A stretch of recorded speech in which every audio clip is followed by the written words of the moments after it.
Salvete omnes, and welcome to Caesar's Gallic Wars, Book 4, Chapter 28.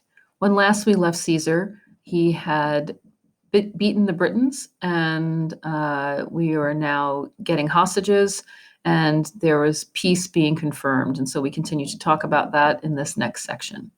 So let's start with section 28. His rebus pace confirmata, post diem quartum quam est in Britanniam ventum, naves XVII, de quibus supra demonstratum est, quae equites sustulerant, ex superiore portu, leni vento salverunt.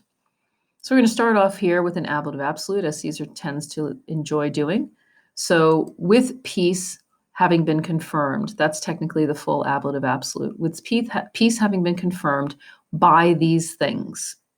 So this here would be an ablative of means, his rebus. With peace confirmed by these things, on the quartum diem, on the fourth day after, we're going to translate again. We have ventum est, which is a passive impersonal, so we're going to translate that as they had arrived. On the fourth day after they had arrived in Britain, the 18 ships, so if you have 10, 5, 6, 7, 8, that's 18 ships, de quibus supra demonstratum est, about which it had been mentioned above, the 18 ships, which had brought the cavalry, sailed, or were loosened off. Salvo means to loosen, but here we're going to translate it as sailed.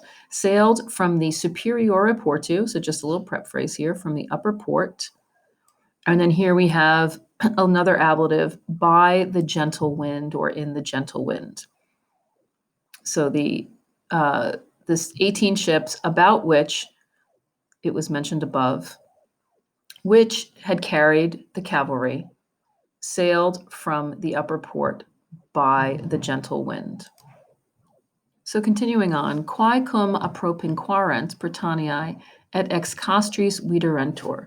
So here we have a cum clause, cum here with an imperfect subjunctive. Remember that imperfect subjunctive happens with an infinitive plus the endings. You can see the infinitive there plus the endings. When they were approaching Britain. Approach, by the way, is a verb that takes a dative. That's why Britannia is in the dative. It's one of those compound verbs that takes a dative. When they were approaching Britain, and they were, excuse me, when they were approaching Britain and they were seen from the camp, tanta tempestas, this here's our subject. Remember, our subjects are in red. So great a storm suddenly arose that. So here we have what's called a result clause. The reason we have a result clause is because of that word tanta. Such a great storm arose that, our ut is introducing the result clause. And then we have posset, which is the imperfect subjunctive in a result clause. Remember, imperfect subjunctive is the infinitive plus the endings. So such great a storm arose, cohorta, suddenly, that none of them were able takes an infinitive, to hold their course. But others, alii, were brought back to the same place, eodem, from where, unde, they had set out profecti erant.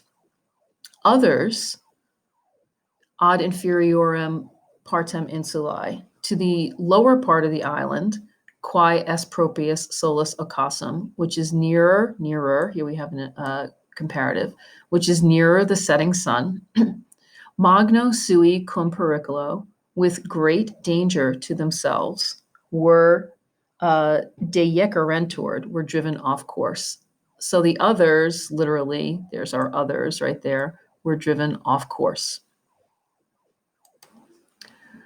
So those who, however, with the anchors having been cast or having been set out, or although the anchors were set out, those which were being filled, they were being filled with waves.